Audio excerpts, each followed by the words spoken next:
morning, dear students. Welcome to English class. As we have already started the lesson, The Summit Within by HPS Abdul Wahia. He is the one who had been to the Himalayas. He had climbed the Mount Everest, the mightiest one in the world. And he says that in the year 1965, his expedition is ended up after he had reached the Mount Everest. So let us come to page number 77 from your textbook and let's go on like this. Once having granted this, the question remains in his mind, why Everest? Because it is the highest and the mightiest and has defied many previous attempts. Many people in the previous or in the past, they have been attempted to reach the heights of the Mount Everest. And he is also asking himself several questions. Among those questions, one of the most important questions is why the Everest? Why I had to go up the Mount Everest?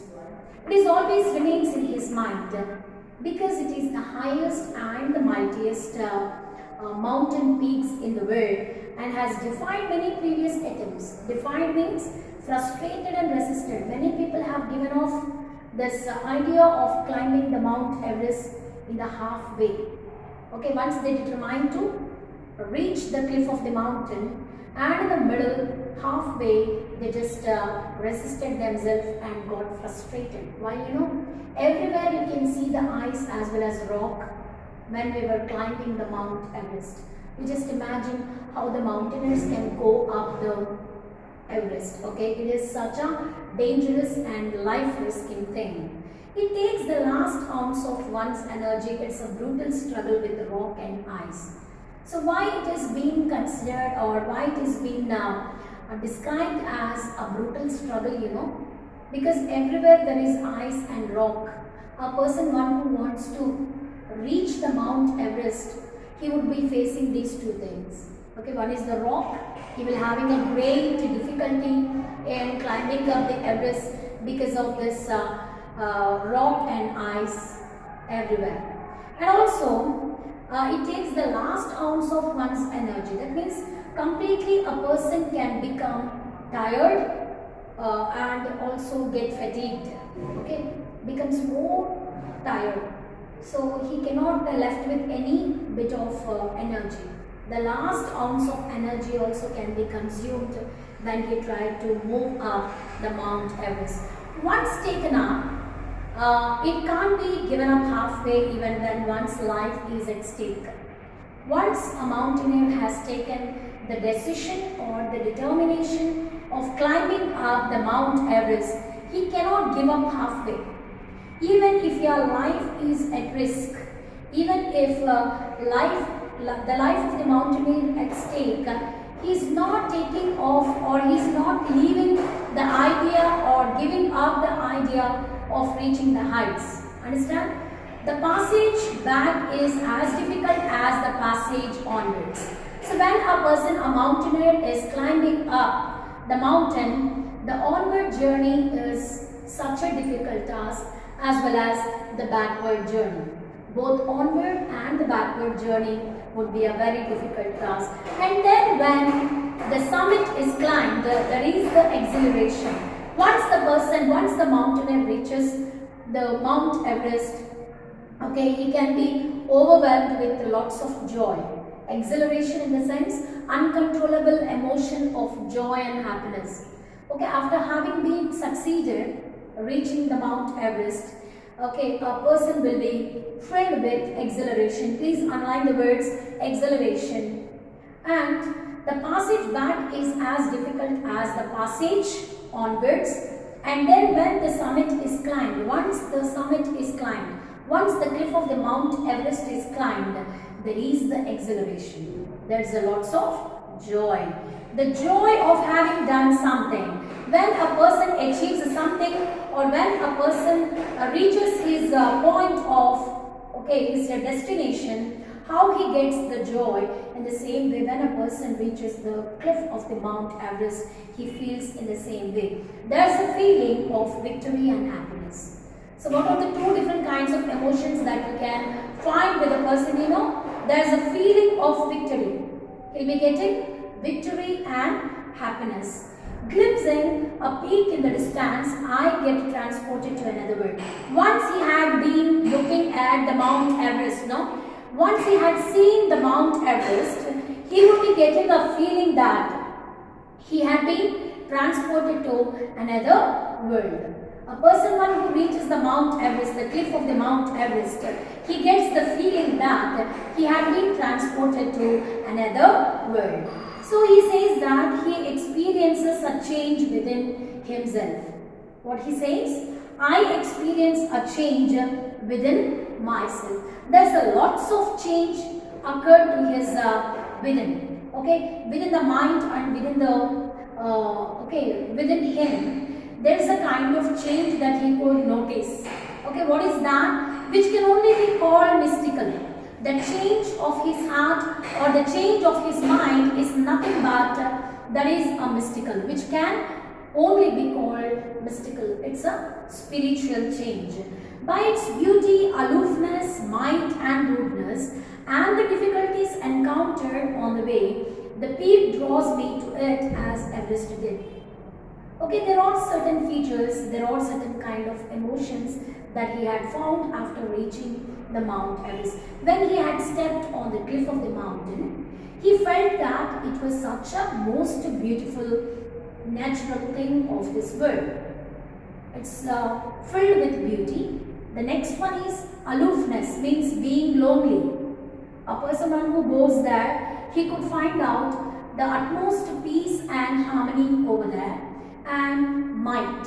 It is such a big and vast and natural thing.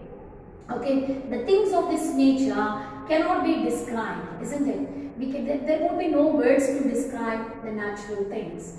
It's such a big and mightiest one. Mighty means the huge one, vast one. Okay, once we get up the Mount Everest, any person, not only the mountaineer, you just imagine, once you go up the Mount Everest, okay, you feel that you are a small little thing on this world. Man is considered to be a small little thing on this world because the universe is big. When you compare your size with the size of the universe, you always think that and you get more humble. Okay, you'll get more humble. You consider yourself very small, very little when you compare to the universe. Understand? And he says like this. He encountered on the way, the peak draws me to it as Everest did. The peak of this Everest, Mount Everest, is after he encountered, after he met with it, he felt all these features. It is a change that it is difficult to resist. The challenge, it is a challenge that it is difficult to resist. So once you go there as a mountaineer, you'll be taking up a challenge that it is very difficult to resist.